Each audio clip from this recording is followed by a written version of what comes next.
Salut à tous, c'est BizBiz. Alors aujourd'hui, l'épisode 549 du Zap Image. Comme d'habitude, je vous mets des images de foot d'actualité ou des images anciennes. On en parle un peu et c'est parti. On va commencer avec les résultats des barrages allés de la Ligue des Champions. Donc hier, dans l'ancien Zap Image, j'ai montré les 3 premiers résultats.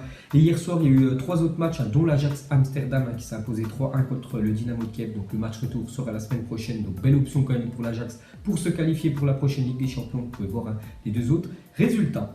Ensuite, on va partir en Espagne, regarder la une journal AS. Aujourd'hui, on peut voir déjà Kylian Mbappé qui fait la une. Et d'après le Real Madrid, donc ils espéraient profiter d'éventuelles sanctions de l'UEFA contre le Paris Saint-Germain pour voir l'option d'achat de Kylian Mbappé annulée, ce qui permettrait au club madrilène de le racheter à Monaco. Donc voilà ce que propose quand même le journal AS aujourd'hui. Donc en gros, ils aimeraient que le PSG soit sanctionné à cause du fair play financier. Donc le transfert de Kylian Mbappé soit annulé. Donc Mbappé retour à Monaco et comme ça, le Real Madrid pourrait acheter Kylian Mbappé à l'AS Monaco. Donc ils espèrent quand même beaucoup le Real Madrid, voilà, parce qu'on sait qu'il voulait absolument Kylian Mbappé l'année dernière, donc il a préféré aller du côté du PSG. Donc voilà une info sur Mbappé. Ensuite, cette fois-ci, la une journal sport en Espagne a toujours. Donc le PSG prépare une offre de 90 millions d'euros pour Ivan Rakitic. A déjà débuté les contacts préliminaires avec le FC Barcelone. Donc il y a quelques jours, je dis que c'était aux alentours des 100 millions d'euros. Donc maintenant, voilà, petite rectification, c'est 90 millions d'euros. Vous savez que le PSG, il leur faut absolument un numéro 6, un joueur de milieu. Et voilà, ils espèrent mettre beaucoup d'argent sur Ivan Rakitic. Bon, après, il pourrait voir son salaire doubler quand même, Rakitic, en allant du côté du PSG. Donc lui, il a dit qu'il allait prendre sa décision dans quelques jours. Donc dès que j'en sais plus, je vous le dirai. Ensuite, officiel, Ruben Dias, courtisé par l'Olympique Lyonnais, prolonge jusqu'en 2023 avec le Benfica. Vous savez que ça devait être ce jour-là la recrue la plus chère de l'histoire de l'Olympique Lyonnais, qui devait être achetée aux alentours des 45 millions d'euros. On peut voir que voilà, le joueur a fait volte-face, on peut dire, à l'Olympique Lyonnais. En fait, il a reprolongé avec son club du Benfica. Donc voilà, son prix, bien sûr, va être plus élevé. Donc normalement, ça sera mort, il ne va pas rejoindre la France. Ensuite, retrouvailles pour Iniesta et Fernando Torres au Japon. Donc pour les deux champions du monde à 2010 avec l'Espagne. Donc le Sagan Tosu de Torres s'est imposé 3-0 face au Vissel Kobe d'Iniesta. Donc c'était une journée du championnat de Japon. Et c'est l'équipe de Torres qui a pris l'avantage sur l'équipe d'Iniesta. Ensuite, des nouvelles de Gomis est très proche de quitter Galatasaray pour Al Hilal. Seuls quelques détails entre le joueur et le club saoudien restent à régler. Donc lui, il a dit de toute façon qu'il voulait toucher plus d'argent. Galatasaray ne peut pas augmenter son salaire. Donc c'est pour ça qu'il était sur le marché des transferts et devrait aller en Arabie Saoudite. Gomis. Ensuite, malgré une fracture de l'orteil censée l'écarter des terrains pour 2 à 3 semaines, Bounassar, pour être de retour ce dimanche contre Rennes, il est déterminé à reprendre rapidement, quitte à serrer les dents. Donc d'après le journal L'Équipe, donc en fait Bounassar dimanche soir contre Nîmes s'est fracturé, on peut dire, l'orteil du pied, donc il devait être absent pendant, on peut dire, à 3 semaines. Voilà, lui veut bien sûr jouer avec l'Olympique de Marseille, donc il pourrait être quand même dans le groupe qui va affronter Rennes ce week-end. Donc vraiment, si Rudy Garcia a besoin de lui, il pourrait le faire entrer en cours de match. Ensuite, les joueurs de la Liga menacent de faire grève si la Ligue ne revient pas sur sa décision de faire jouer des matchs aux États-Unis. Donc on avait parlé aussi la semaine dernière que normalement ça devait être un contrat pendant 15 ans quand même et que chaque saison, minimum un match quand même de Liga du championnat espagnol devait se dérouler soit au Canada ou soit aux États-Unis. Donc on peut voir que les joueurs en fait ils sont pas trop pour quand même cette nouvelle, parce que ça leur fait quand même des sacrés déplacements d'aller jouer jusqu'aux États-Unis. Donc ils pourraient faire grève quand même tous les joueurs de Liga. Et d'après David Agonzo, donc c'est le président des associations des footballeurs professionnels espagnols, donc il a dit: j'invite Javier Tebas, donc le président lui de la Liga de football espagnol, à jouer au foot pour qu'il puisse voir cela sous un autre angle. Il ne peut pas signer un accord de 15 ans qui affecte autant de facteurs sans consulter toutes les parties impliquées. Donc on peut voir que David Agonzo, il soutient bien sûr les joueurs et il pourrait faire une grève pour ne pas pouvoir disputer les matchs aux États-Unis dès cette saison. Ensuite, selon le Parisien, Didier Deschamps envisage de porter plainte contre Christophe Dugarry avant la Coupe du Monde. Ce dernier avait déclaré qu'en ne sélectionnant pas Karim Benzema, Deschamps prenait l'équipe de France en otage. Donc voilà une sacrée info quand même. Deschamps pourrait porter plainte contre son ancien coéquipier quand même de l'équipe de France, Christophe Dugarry. Il a dit qu'en prenant pas Karim Benzema, donc déjà il était raciste, Deschamps. Bon, c'est pas vrai, parce que vous pouvez voir, il y a plein de joueurs de couleur en équipe de France et surtout qui prenaient l'équipe de France en otage. Voilà les gars, petite info entre Deschamps et Dugarry. Ensuite, l'assistance européenne a été convaincue par l'utilisation de l'assistance vidéo à l'arbitrage lors de la Coupe du Monde en Russie et tiendra une réunion à la fin du mois afin d'introduire l'assistance vidéo dès les quarts de finale de la Ligue des Champions. Parce que cette année en Ligue des Champions, il n'y a toujours pas l'assistance vidéo. Elle y est en Ligue 1, elle est un peu partout dans les championnats européens, mais toujours pas en Ligue des Champions. Mais il pourrait avoir une réunion et il pourrait l'inclure dès les quarts de finale de la Ligue des Champions. Comme ça, il n'y aurait plus d'erreurs. Ce serait des matchs, on peut dire, plus justes. Ensuite, une petite déclaration de Wayne Rooney sur Cristiano Ronaldo, donc ancien coéquipier, les deux à Manchester United, il y a quelques années quand même. Donc il a dit: je vois la Juventus gagner la Ligue des Champions cette saison, juste parce que Cristiano Ronaldo y a signé. Une petite info sur Rooney. Donc pour lui, le favori de la Ligue des Champions cette année, c'est la Juve. Ensuite, on continue avec Cristiano Ronaldo. Il a dit: je veux gagner la Ligue des Champions avec la Juventus. Nous nous concentrons sur cela avec mes coéquipiers, mais sans être obsédés par cela. Donc voilà l'objectif premier quand même pour Cristiano Ronaldo, c'est de remporter une nouvelle Ligue des Champions avec un autre club indifférent. Il a déjà remporté avec Manchester, il a déjà remporté avec le Real Madrid plusieurs fois et il aimerait remporter avec un troisième club, la Juventus. Donc c'est vraiment l'objectif premier pour Ronaldo. Et pour finir avec Ronaldo, une petite déclaration sur le Real Madrid, quand même son ancienne équipe. Il a passé plus de 8 ans je crois. Donc il a dit: ce que j'ai fait au Real Madrid était incroyable, j'ai tout gagné. J'ai des amis là-bas, c'est ma famille, mais la Juve a montré qu'elle me voulait plus que tout. Ils m'ont donné une opportunité, je suis heureux et je vais essayer d'écrire aussi l'histoire avec ce club. Donc voilà, belle déclaration envers, on peut dire, le Real Madrid et pour sa nouvelle équipe, la Juventus.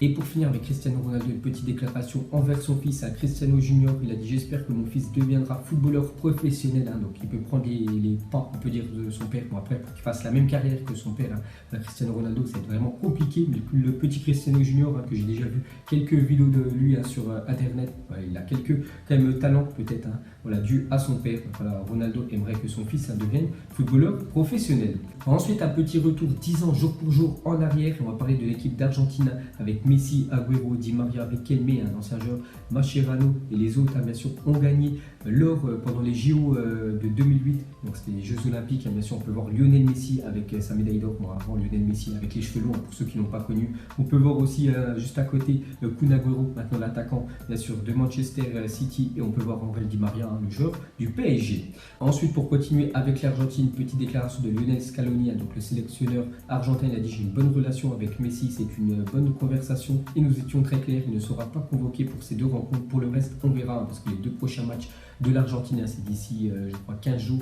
Et Lionel Messi ne figure pas dans le groupe. Mais bon, on peut voir que Messi et bien sûr le sélectionneur argentin s'étaient mis d'accord pour qu'ils ne jouent pas ces deux matchs. Ensuite, n'oubliez pas que ce soir, les Girondins de Bordeaux se déplacent sur la pelouse de la Gantoise pour le compte du barrage aller de la Ligue Europa. Donc coup d'envoi à 20h45, la rencontre sera diffusée sur RMC Sport 1 pour ceux qui ont la chaîne. Donc les gars de Bordeaux, si vraiment ils font un bon résultat ce soir la Gantoise, match retour la semaine prochaine en France, ils peuvent se qualifier pour la prochaine Europa League. Ensuite, il y a 10 ans, jour pour jour, Vincent Kompany s'engageait avec Manchester City pour le défenseur belge. Donc, ça fait quand même 10 ans qu'il est avec le club anglais. Donc en tout, 336 matchs pour Kompany. Donc il y a eu beaucoup de blessures quand même Kompany dans sa carrière. Donc 19 buts, 9 trophées, quand même pas mal, 9 trophées en 10 ans, ça fait quasiment un trophée chaque saison. Ensuite, selon Diarra des Sevilla, Julian Draxler serait une priorité du FC Séville afin de renforcer son secteur offensif. Donc voilà, Draxler, pour moi, je le vois vraiment quitter quand même le Paris Saint-Germain cet été, parce que il n'a pas beaucoup quand même de temps de jeu. On a bien vu l'année dernière avec Unai Emery. Bon, peut-être ça a changé avec Thomas Tuchel, donc les deux sont allemands. Bon, on sait vraiment c'est qui les trois joueurs titulaires dans l'attaque du PSG. Encore Di Maria, je pense qu'au-dessus, dans la hiérarchie, on peut dire des places par rapport à Draxler. Donc c'est compliqué d'avoir du temps de jeu, donc il pourra aller du côté de l'Espagne. Ensuite, le Leeds United de Marcelo Bielsa est toujours invaincu après 4 journées de Championship. Donc 4 matchs, 3 victoires, 1 match nul. Donc le club pointe provisoirement la première place du championnat. Donc quand on compare avec la saison de l'année dernière qu'il avait fait avec Lille, le début de saison catastrophique. À part la première journée, je crois qu'ils avaient gagné 3-0 contre Nantes. Tous les autres matchs, ils avaient perdu. Et là, cette année, avec Leeds United, il ne fait que de gagner son équipe. Ensuite, officiel, Brice Djadjedje a résilié son contrat avec Watford et s'est engagé avec le club turc Ankaragucü.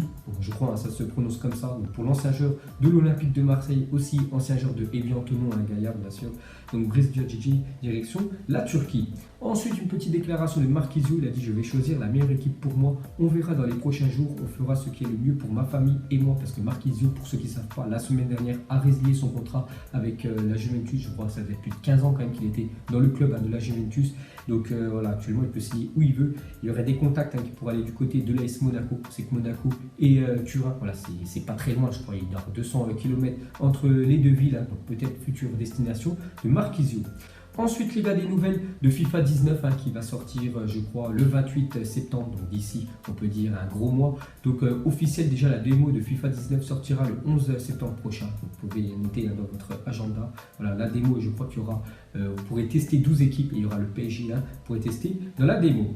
Et pour finir avec le prochain FIFA 19, lorsque vous remporterez la Ligue des Champions avec votre club en mode carrière, une étoile sera rajoutée sur le logo. Donc voilà, c'est des supporters du PSG ou des supporters de l'Olympique de Marseille qui aimeraient mettre une deuxième étoile voilà, au-dessus du logo de Marseille, ou voilà, des supporters du PSG qui aimeraient mettre enfin une petite étoile sur le logo du Paris Saint-Germain. Vous pourrez le faire dans le prochain FIFA. Ensuite, pour continuer avec le PSG, donc utilisera exclusivement deux maillots signés Air Jordan en Ligue des Champions l'année prochaine. Donc on peut voir que le sponsor Nike sera remplacé par Air Jordan. Bon, Air Jordan, il est aussi en partenariat avec Nike, donc voilà, bien sûr, tout le monde s'est mis d'accord. Donc voilà, les futurs maillots du PSG pour la prochaine Ligue des Champions. Ensuite, la priorité de l'Olympique de Marseille de trouver déjà un remplaçant à Zambo Anguissa, on va parler juste après. Et aussi d'un autre côté, Moussa Dembélé pourrait représenter une belle opportunité. Le Celtic non qualifié en Ligue des Champions pourrait laisser partir le buteur des espoirs français contre 15 millions d'euros. Donc voilà, Moussa Dembélé, jeune attaquant français quand même du Celtic. Vu qu'ils ne sont pas qualifiés en Ligue des Champions, peut-être qu'il a envie de jouer quand même la Coupe d'Europe et aller du côté, pourquoi pas, de la France et du côté de Marseille. Parce que Marseille pourrait débourser 15 millions d'euros. Ce serait l'argent quand même récupéré par Zambo Anguissa. Ils lui ont vendu 30 millions d'euros. Donc il pourrait l'investir cet argent-là pour acheter Moussa Dembélé et enfin avoir, on peut dire, un bon attaquant du côté de l'OM. Et pour continuer avec Marseille, donc selon la même source, l'OM serait entré en concurrence avec le Benfica Lisbonne pour signer Ramirez. Donc on avait parlé hier que Ramirez, joueur actuellement du championnat chinois, pourrait revenir du côté de l'Europe. Donc il y a le Benfica qui était dessus. On peut voir que maintenant Marseille pourrait être dessus pour, on peut dire, remplacer, pourquoi pas, Zambo Anguissa, parce qu'il joue le même poste. Et il pourrait proposer un salaire de 3 millions d'euros par an pour le milieu brésilien. Et pour finir ce zappimage aujourd'hui, donc à la place de Thierry Henry, si Bordeaux vous appelle, est-ce que vous allez directement ou vous refusez quand même l'offre des Girondins de Bordeaux Donc Bordeaux, vous savez que c'est un club quand même irrégulier, on voit bien, ils peuvent perdre contre n'importe qui, ils peuvent gagner aussi contre n'importe qui. Peut-être ils vont jouer quand même une Coupe d'Europe s'ils se qualifient contre la Gantoise en barrage d'Europa League. Donc est-ce que Thierry Henry doit refuser, essayer de trouver, on peut dire, un meilleur club que Bordeaux, ou est-ce qu'il doit y aller et tenter un premier challenge, bien sûr, parce qu'il n'a jamais encore entraîné une équipe entièrement. On sait qu'avant c'était l'entraîneur adjoint du sélectionneur belge. Donc est-ce que Bordeaux peut être une première équipe parfaite pour Henry? Donc voilà les gars, la fin de zappimage 549. Donc si ça vous a plu, un petit like et je vous ferai l'épisode 550 demain. Donc moi je vous laisse et je vous dis à la prochaine comme d'habitude. Ciao à tous. Donc on l'a maquillé avec des mensonges. Ego son âme est moche, plus qu'à la maquiller avec des mensonges. Je sais pas ce qui se passe dans ma tête. Parfois, je voudrais sauver la terre. Parfois, je voudrais la voir brûler. Ça va pas trop, je roule un terre. Trop de haine pour 9 mètres carrés. Tristesse, faut pas.